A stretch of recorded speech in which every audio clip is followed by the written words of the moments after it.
Hi there, and welcome to Flip the Script Season 3 In the Weeds, Episode 11, Ghosting. The why behind it, the what to do about it, and the how to prevent it from happening in the first place. My name is Becc. I'm going to be your guide for today's session. If you do me a favor before we jump into the content here, if you go to flipthescript.co, click on Free Sales Training Hub on the left, click on Season 3 and then Episode 11 and go ahead and download the deck so you can follow along at each step of the way.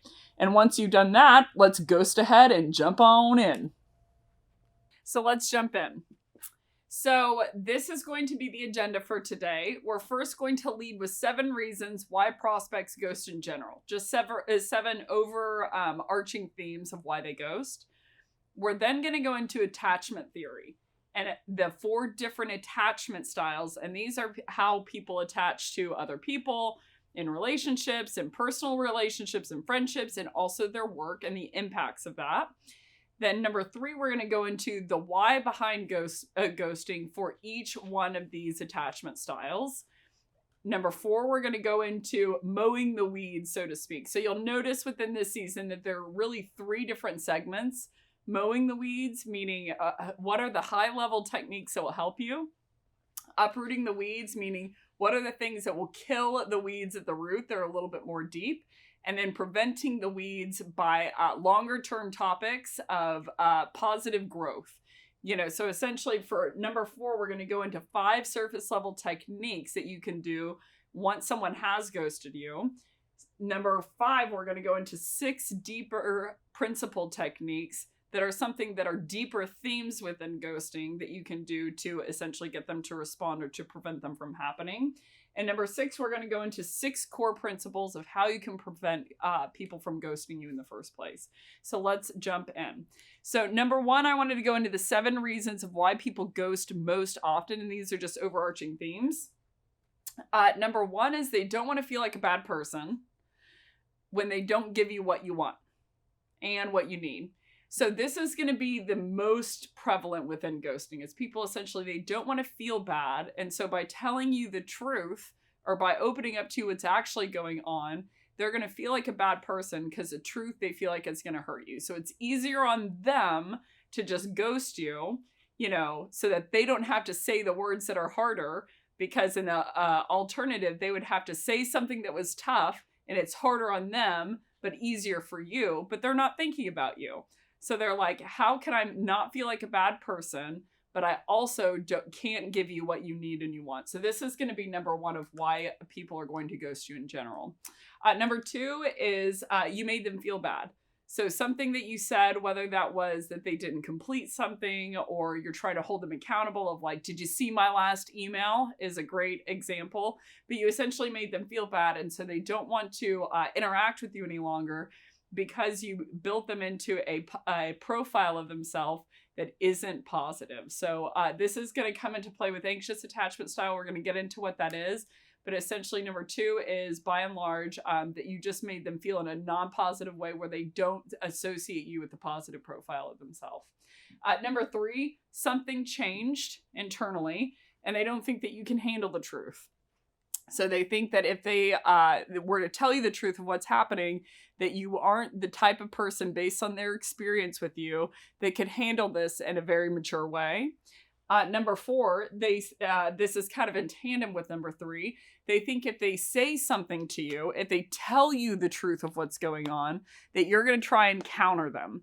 I do this a lot to people. If I don't believe that when I tell them the truth, about what's going on for me internally and why I'm not going to buy, I feel like oftentimes they're going to try and counter my objection. They're going to try and quote unquote change my mind. And so I'm not really ghosting them. I just don't want to have to deal with them countering, coming back and like I give them a very valid background of what's happening. And then they're going to come back at me and they're still going to try and sell me. So this is very prevalent. It's kind of along with number 3. Number 3 is they don't think that you can handle it. But number 4, they think that you're going to try and counter them to try to get them to change their mind. And so they want to avoid it. So they just ghost you. Number 5, they were giving you a false objection. This is going to happen a lot in cold calling.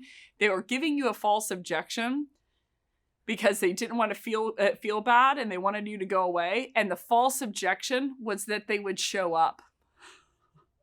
So I see this quite a bit on cold calls.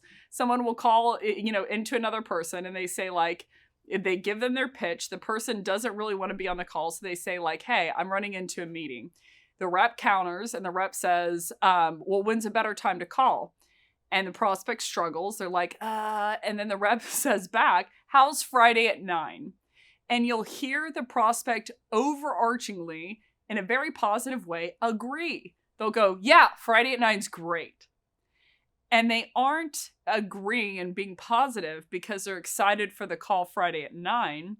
They're usually very, very positive because they know that they're about to get off the phone and that you just bought that they're going to show up Friday at 9.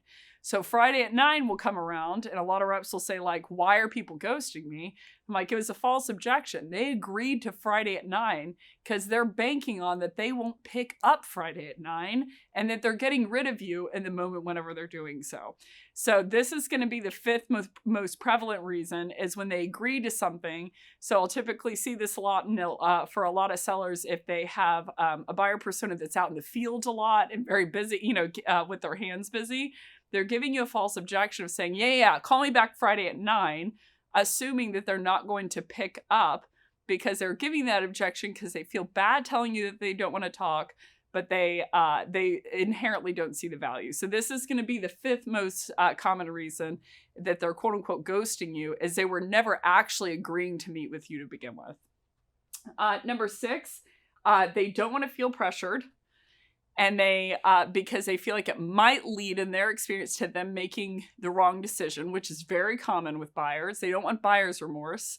So they ghost you because they feel like you're going to pressure them. So here they feel like you're going to counter. Here they don't think you can handle it. Number 6 is really, they know you to be the type of person that typically tries to pressure them into doing things that they don't want to do. So if you're a seller who has that reputation, which you'll see this a lot in retail shopping, someone will walk into a retail store and they'll say, what can I help you with today? And the person will innately respond with, I'm just looking. And the reason they do that is they want to avoid being pressured. A lot of people will buckle or cave to buy something.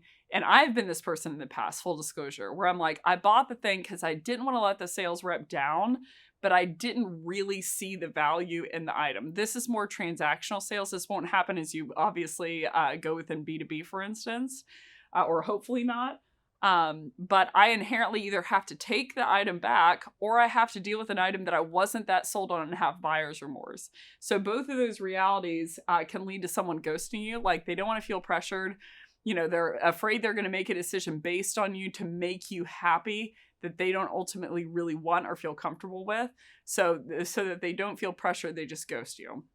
And then the last one here is they don't want to enter a sales cycle because they buy things they don't need and they have buyer remorse. So very similar to number 6. Number 6, you're getting they think that you're going to pressure them. And number 7, they don't want to enter a sales cycle at all, because they're afraid of any kind of light pressure. So there are a number of statistics that show that people want to do research without a seller involved. By and large, there's 20 different variables that people consider when they're buying something.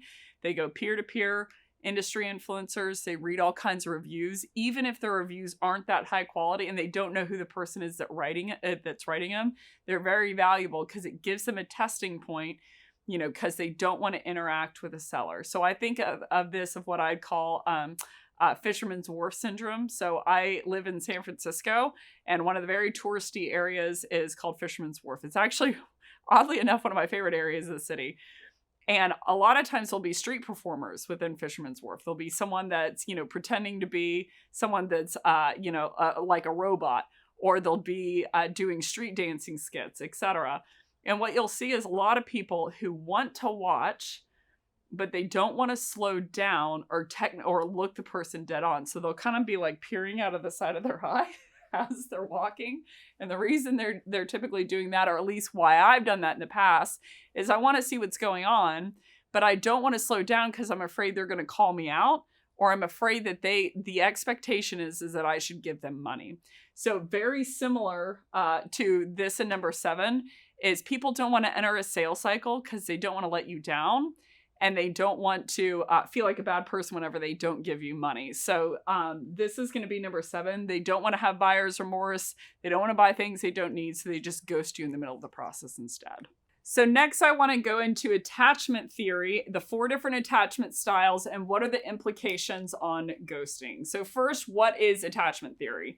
So attachment theory is a theory concerning how two humans relate to one another based on the person's upbringing and their relationship with their primary caregiver whenever they were younger. So there are 4 different attachment styles. So the first is going to be secure.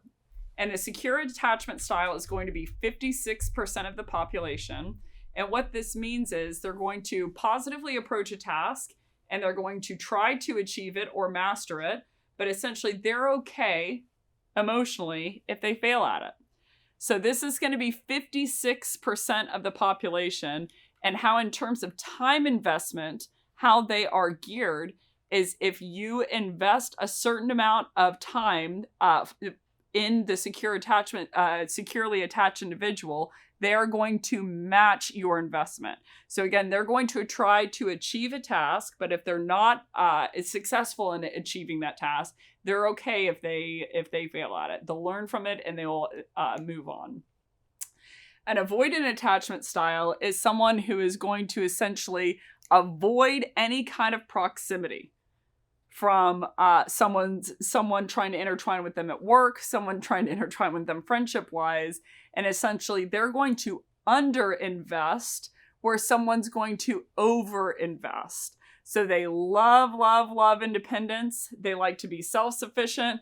They feel like they don't want to be vulnerable to attaching to any kind of person, regardless of that being a work context or not. And they are going to be marqueed by saying that they don't need close relationships and they want to avoid it. So essentially, an avoidant can be very, very easily triggered by trying to pull them into any type of situation. So they're going to be marked by underinvesting when someone else is overinvesting. An anxious attachment style is going to be the opposite. So roughly the avoidant attachment style is going to be about 24% of the population. Anxious attachment style is going to be just the opposite. So anxious attachment style is going to overinvest whenever you underinvest. So they are very, very afraid of failure. So they essentially want to seek a lot of different time and attention with someone within the work context.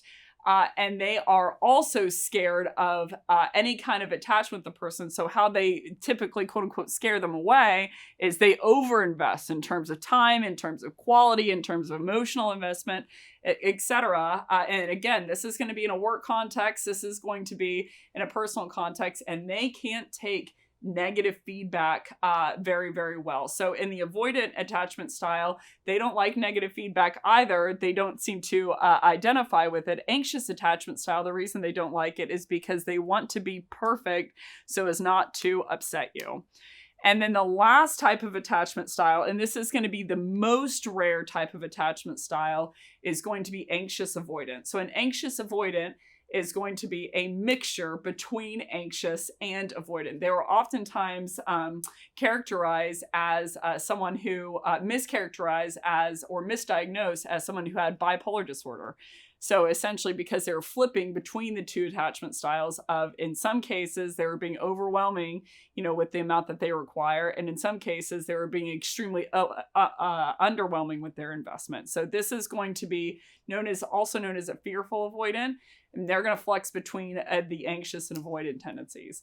So what this has to do with ghosting within the prospecting is secure attachment style is going to ghost you within the prospecting perspective in specific because they think that you can't handle the truth if they said it.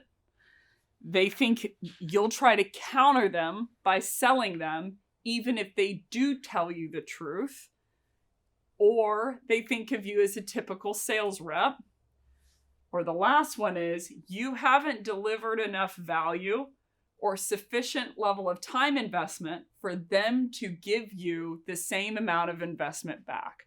So secure attachment style, again, is going to be 56% of the population. And essentially, they're markered by being what's called adult ego state. So Eric Berne, I don't have too much time to go into his work, but he was a psychiatrist back in the 60s. And he went into, we have 3 different ego states: child, parent, and adult. And in the adult ego state, essentially, people aren't playing games with you. Their only goal is to understand and to increase their understanding of you. And they're not going to play any kind of games with you. And they're not going to have any type of emotion while they're interacting with you. It is hallmarked by not having emotion, even when there's a negative quote unquote impact to the person at hand. So in secure attachment style, they just simply believe a truth about you because based on their experience with you, that if they were to tell you the truth of what's going on in the sales cycle, that you couldn't handle it. You know, you would try to counter them. You would try and be pushy. You would try and pressure them. You would try to waste their time by trying to get back in. And so they would be okay with turning you down, okay with being direct, and okay with, essentially not avoiding buyer's remorse, because they're a secure attachment style. But because they don't believe you can handle the truth, that they are going to avoid interacting with you because they don't believe that you're in the spot where you can take that feedback. So another reason is they see you as a typical seller, someone who's going to push, lie, play game, and they simply don't want to engage in that game. But the last one here, and this is going to be predicated on the type of quality of email.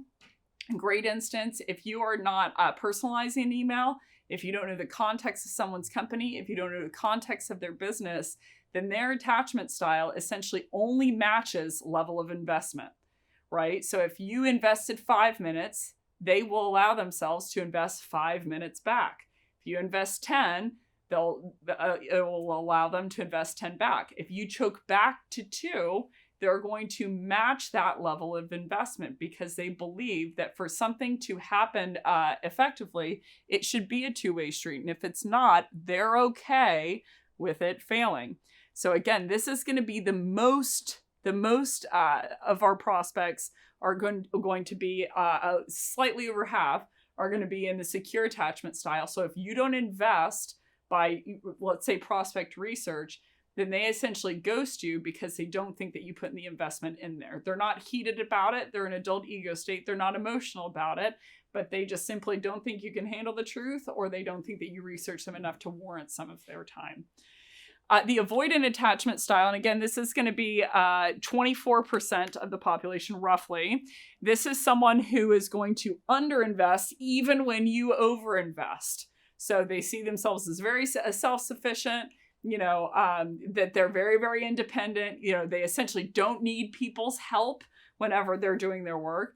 But this person will ghost you for 2 reasons. Number one, because that's just what they do. That's what this I almost said buyer persona attachment style is markered on. They're okay with no kind of bonding. They're okay with they prefer their independence. They prefer you not getting close to them. And so this is just what they do. They live a ghost lifestyle. It's out of character for them to not. But the second reason is going to be you haven't shown them that you care enough for it to reach a level that warrants their investment. So again, you have to keep in mind with an avoidant, even when you overinvest, they will underinvest. So the amount you have to research an avoidant is going to be much higher than the secure attachment style.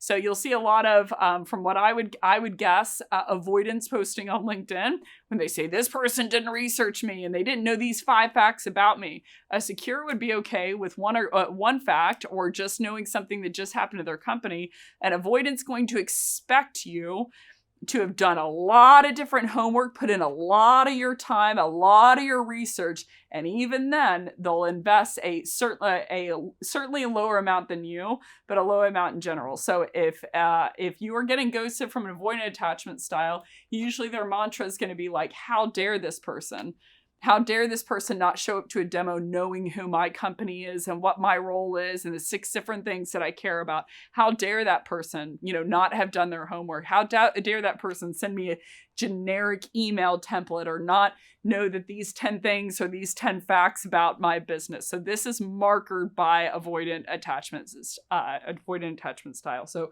they're going to ghost you if you don't put an overwhelming amount of time into them within the selling process. An anxious attachment style is going to be just the opposite. So remember, whereas a secure attachment style matches investment for investment, avoidant attachment style is going to match underinvestment for your overinvestment. Anxious is just the opposite. So anxious is going to overinvest even when you underinvest. So you usually see avoidance and anxious attachment styles pairing up. Because one invests a lot when the other gives a little, one invests a little when the other gives a lot. So this type of attachment style, how you can get them to ghost you is when you make them feel bad, not because you came at them, but because they didn't deliver on something or they didn't complete a task that they know that you needed. And so it's a display of them failing. So both anxious and avoidant are going to avoid failure by way of distance. So anxious doesn't want to fail you because they feel you're going to leave. Avoidant's not going to engage with you at all, really, because they're afraid you're going to leave. So in the anxious attachment style, essentially, if you psychologically, from a psychology view, you ask some questions like, so any update on that account? I know that you said you were going to get, that you were going to move, you were thinking of moving forward by end of week. If they haven't gotten the deal there, expect them to ghost you for the next 3 weeks until they have a result or an answer. So if you make them feel like they don't matter, if you reinforce that narrative, if you talk to them from an authoritative perspective down to them, or especially if they don't have a result or an answer that they know you needed, even when you're the one selling to them, they're still going to ghost you because they feel like they failed. So the last type of attachment style, again, is going to be anxious avoidant. This is a small percentage of the population. Only 3% of the population is going to fit into this category. And they're going to have the characteristics of both. So they essentially, sometimes if you haven't shown up to a meeting prepared, they're going to avoid you because you don't think that you gave them the respect of you should have prepared for hours for this sales meeting. The anxious, sometimes they're going to flip into that one. If you send them a message and you need an update on something and they haven't done it, they'll think about it for 2 seconds and then they'll avoid the email like the plague. Because they weren't able to deliver something that you needed. So they're going to flip back and forth between these two personalities. And so you can expect them to ghost you in a combination of one of these two ways, the avoidant ways, or also that you made them feel bad. So they'll do it within both. So I want to go into now 5 surface level techniques that you can do to prevent people from ghosting, or to get people to go from ghosting you to unghosting you within the sales cycle. Then I want to go into how you can, some deeper level premises of how you can long-term either prevent them from doing it in the first place or help you in the moment. And then we're going to go into some core principles of how to make them not ghost you in the first place. So let's dig into mowing the weeds. So again, this is surface level technique. The first thing that you can do, and the most often thing that I do, is going to be, I'm going to send them content between the time where they booked the meeting. So this is within prospecting. They booked the meeting. They said, hey, I would love to be a part of the meeting. Can't wait to be there. And before the meeting occurs. So again, the answer is going to be, whether it's a secure attachment style, an avoidant attachment style, an anxious attachment style, or an anxious avoidant attachment style, the more that you invest, the better off you are. So sending them content between the time that the meeting booked and the meeting they had, specifically if the meeting is far out, then this is going to increase your level of investment. So the secure can come back and match it. The avoidant, can come and show up at all because they're like, okay, they really did their homework.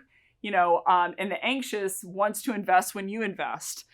So again, sending them content. So again, the prospect books, in the meeting, specifically if a meeting is several months out or several weeks out, this is a high candidate for no-show or for someone ghosting you. So I would, in this prospecting proclivity, to prevent it from happening, I would go ahead and send them a lot of content beforehand. So you're upping your level of investment that you're giving them. A second way is to include your boss on the invite. And again, this is to prevent them from no-showing from a prospecting meeting. Another way is sending them meeting reminders. So again, this is all a communication to your prospect that you take them seriously, which avoidance will love.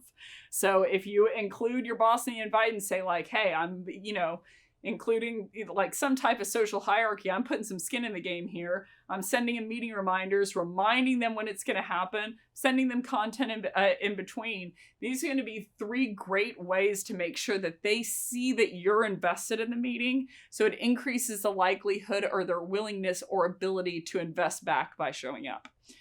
Something that you can send in after it happens is essentially if someone doesn't show up to a meeting that they scheduled, you can immediately right after send a fall on your sword email of, did I mess up?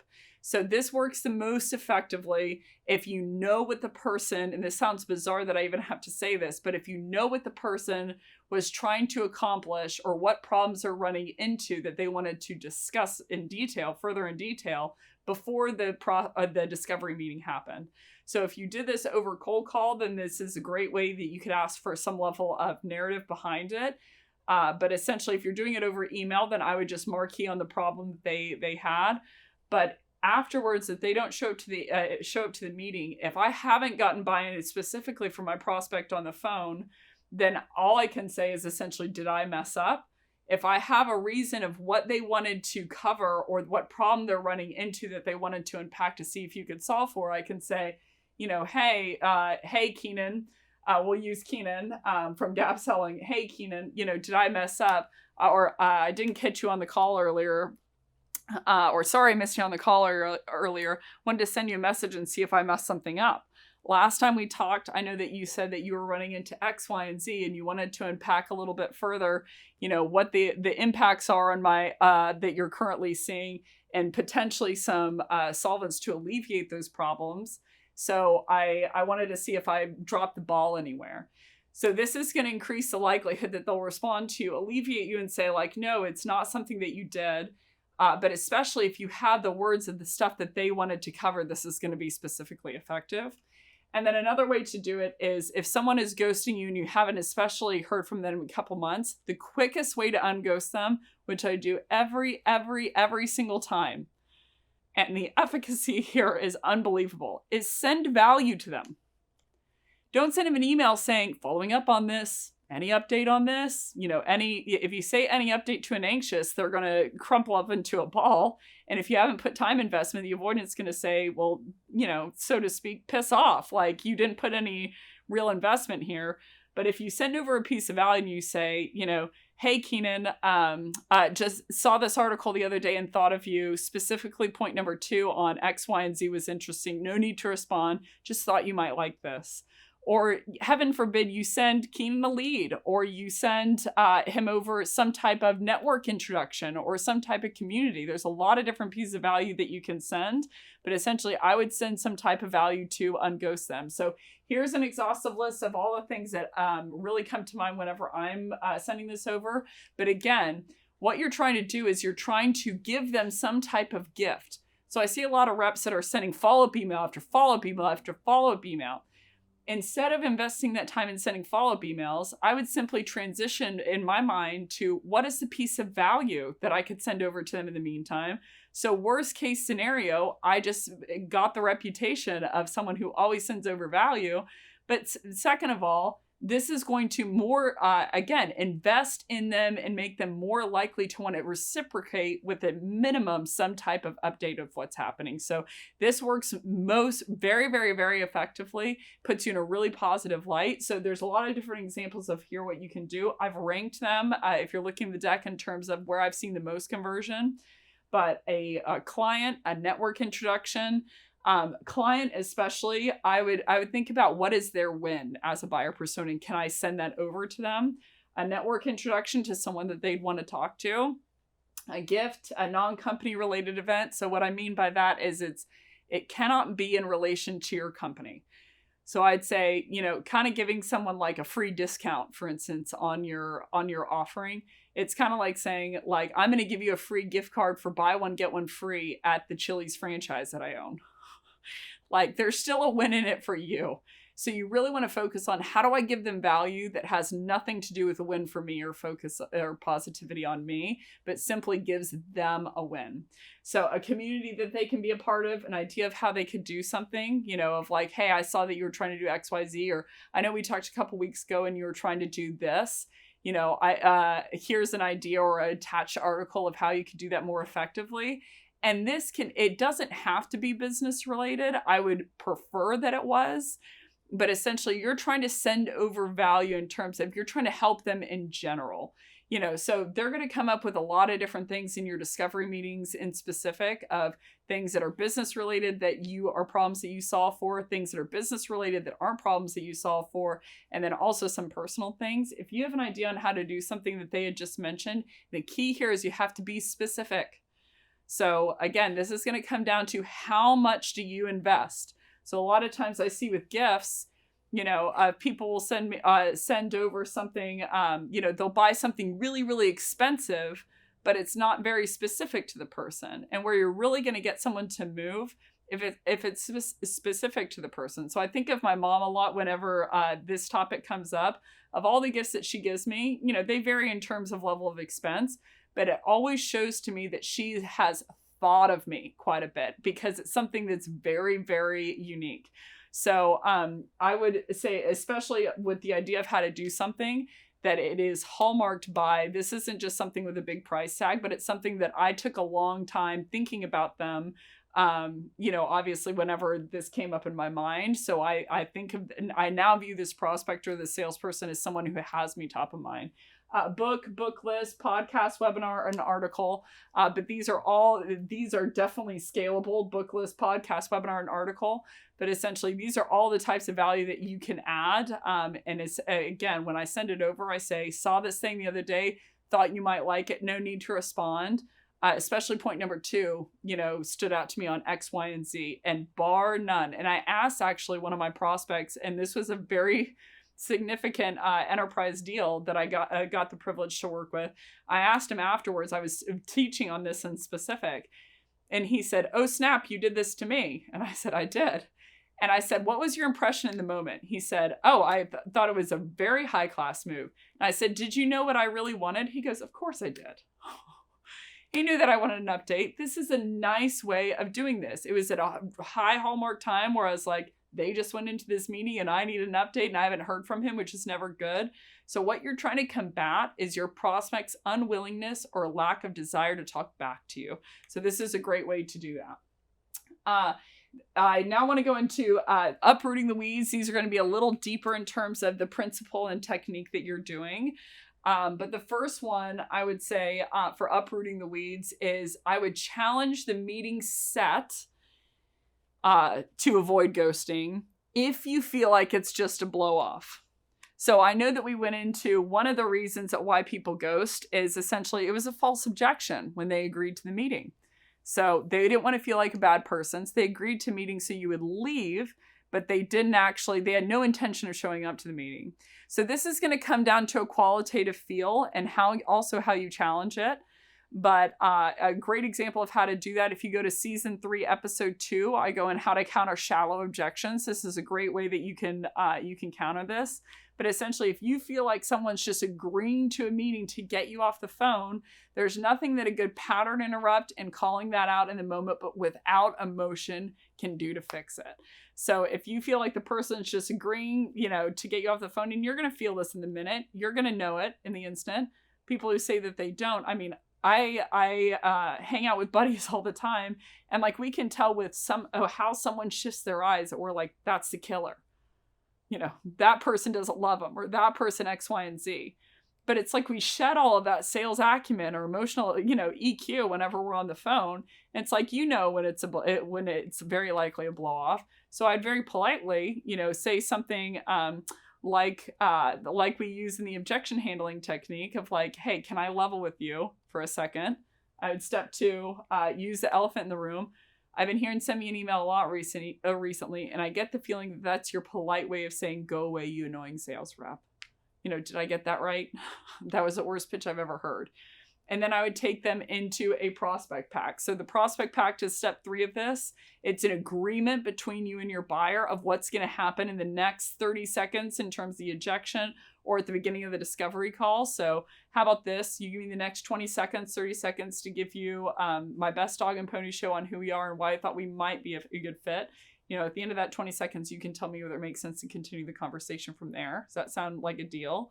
And the 4th tip here is you want to make sure that you're in adult ego state when you do this. So in this case scenario, when you're trying to challenge that you feel like the meeting is not real, you could say something like, hey, can I level with you just for a second? I've been hearing I'll see you up Friday at 9 a lot from prospects recently.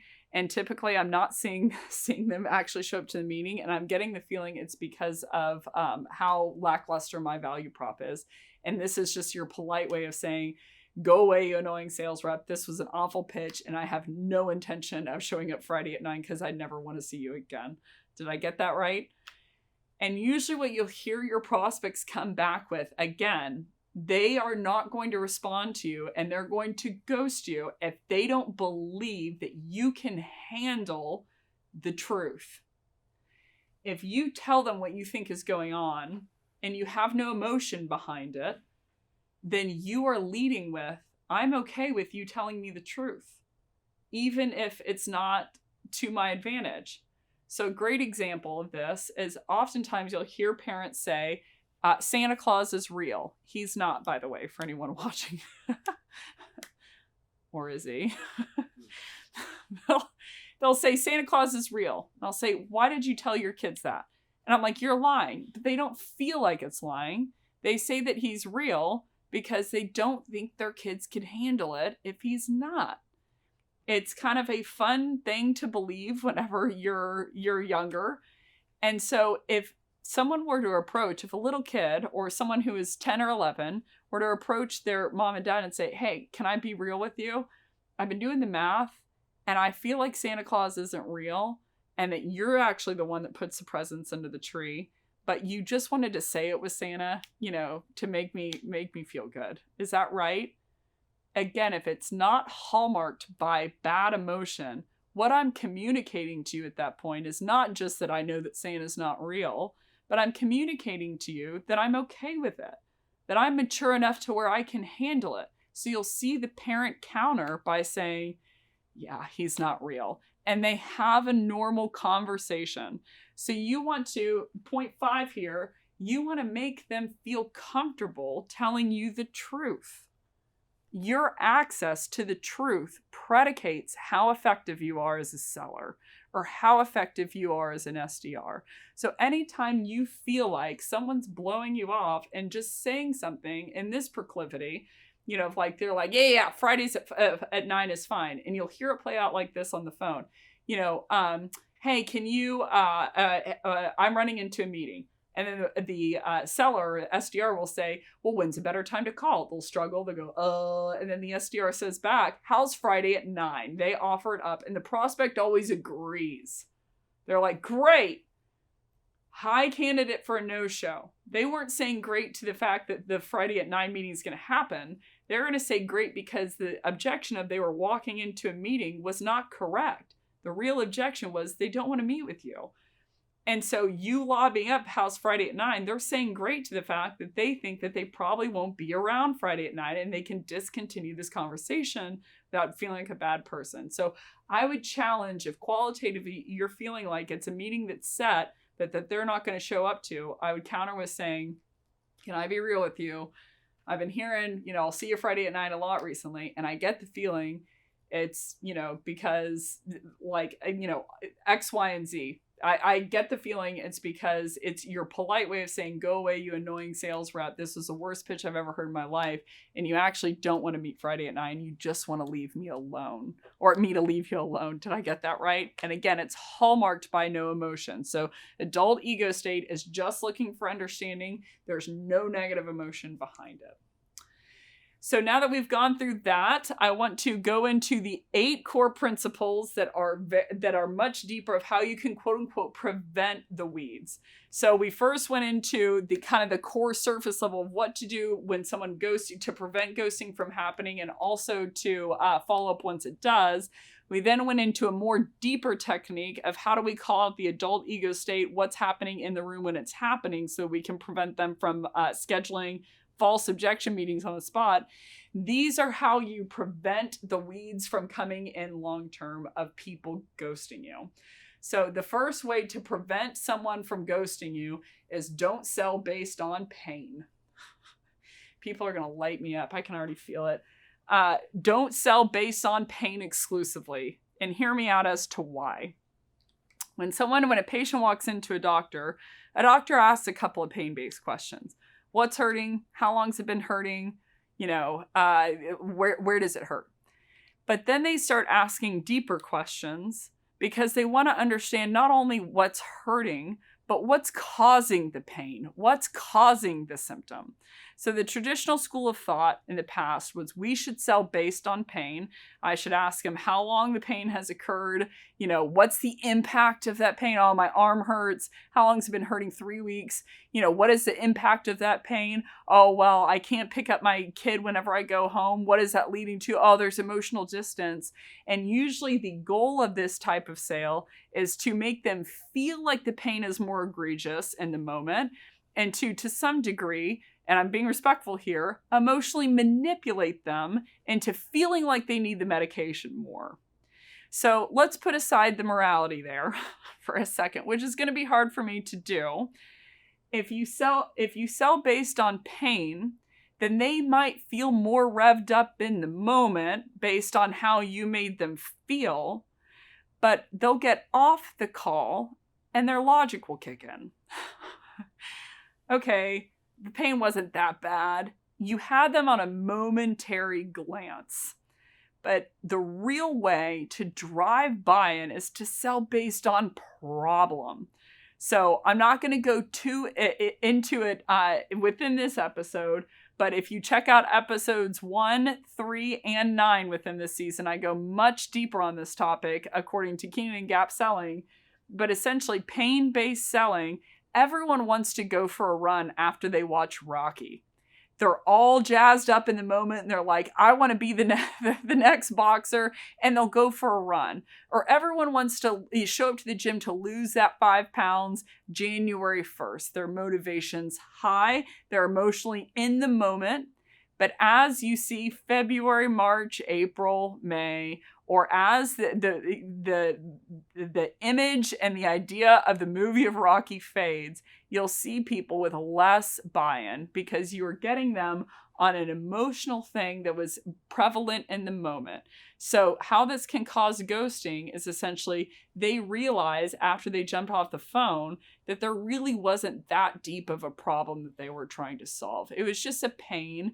And yeah, the pain hurts a little, hurts and it affects my day, but it doesn't become a problem until they truly believe that they want or they need to solve it, and they'll go on a journey with you to do that. Number 2, don't sell based on need. Man, I'm going to light people up. I'm going to get so much hate mail, which is going to be a pain. Number 2, don't sell based on need. And hear me out as to why. If you sell based on need, there's a lot of things that I believe that I need because I want to solve a problem. But because my expertise isn't that field or product, I have misdiagnosed what I need. Okay? So people will ghost you whenever they uncover, if they come in, and this is a high example in inbound, they'll come in saying, I need to buy X. And if you don't challenge them in the moment of like, okay, more than happy to go into it. If you don't mind me asking, why? What were you looking to achieve? What problem were you looking to solve? Because the reality is they might need something different than what they're telling you that they need because they don't know. So this can cause ghosting because sometimes in the middle of sales cycles, and I'll see this actually quite often, they realize that they don't need whatever it was that they initially told you. So if you're selling based on need or pain, it can cause ghosting right in the middle of the sales cycle because either the emotional juju wears off that they need to solve it, or they realize that they didn't actually need what they were talking to you about. And if you don't have a relationship of healthy challenge and and openness with your prospect, then this is going to be a high candidate that they're just going to ghost you instead of telling you that. The third is identify things that harm them that they didn't know about. You do this, you'll win instant credibility and rapport, and you'll be sure based on your expertise, not on their limited focus within your principles, that there is something that's hurting them. So this usually, if someone knows that they have a condition that they need to solve for, then they won't ghost you. So a great example of this is you have to go in and you have to get physicals and checkups, once per year, because doctors are testing for signs that they know there's a deeper condition, but you didn't know there's a deeper condition because they weren't pain-based. So why these can be so deadly in terms of conditions is there's no painful indicator to you that you have a problem. So if you can identify, if you did know you have a problem, of course you would solve it. So this is a great way within prospecting specifically. If you can identify problems that they're running into that they didn't even know about themselves, then they're much more likely to jump on the next call to do something about it because now they know that they have a problem. Diagnosing the root cause for a problem they're already aware of. This is, again, they know that they have a root cause all of a sudden. They know that your solution is inherently valuable to them. Why? Because you correctly identified a root cause. So, I hope the message is getting across here. No feature-based selling, product-based selling, benefit-based selling, need-based selling, or pain-based selling stand alone. Uncovering problems for them that they knew of, didn't know of, or knew of and didn't know the root cause, didn't know of at all, or some type of impact that's going to happen to them. So point number 6 is going to be if you can prognose for them an impact that will happen to them for a problem that they already know. They knew that this was going on, but they weren't considering that this thing will happen to them if they don't solve it because it's outside of their expertise. Then they're not going to miss that meeting. They're not going to miss the meeting for what is the solution to the problem that they have. Or, hey, I think that you have this thing going on your website that's making you hemorrhage leads. Give me 15 minutes to talk about it. They won't miss that meeting. People are only going to show up for meetings if they feel like they couldn't get something that's inherently valuable without showing up. So we are markering for efficacy and time. So these meetings, making them aware of an event that they didn't know about that would issue in a current problem, prognosing an impact, or prescribing a solution to any of the former, and asking questions in cold calls and discovery. And the goal of anything in the former is how you're really going to get people not to ghost you. So these are techniques on how to do it, but essentially you don't have to have good technique if you've uncovered problems for them that they're very aware that they need to solve for. I'm much, much, much more likely to show up to an appointment if I believe that I have a massive problem, or I know I have a massive problem and it's going to impact me in very bad ways if I don't show up to this meeting. So a great example is I hate going to the DMV. Shots fired. I can't stand going to the DMV. It's all these different flavors that I can't, I'm not even going to go into it. There's a lot of germs. There's a lot of people that I don't know. There's a lot of things that I can't control. I don't like going to the DMV. However, I had a problem recently that my license had expired. It was completely okay because I'm like, I'll just use my passport to fly, and I don't own a car. I live in San Francisco. Until my passport was about to expire too. In that case scenario, I would have a very tough time getting a license. I had to go to the DMV because I had just moved locations and you can't renew online. Okay, my problem got big enough when I knew the impact of me not showing up to this meeting at the DMV would be that I would not get my license on time.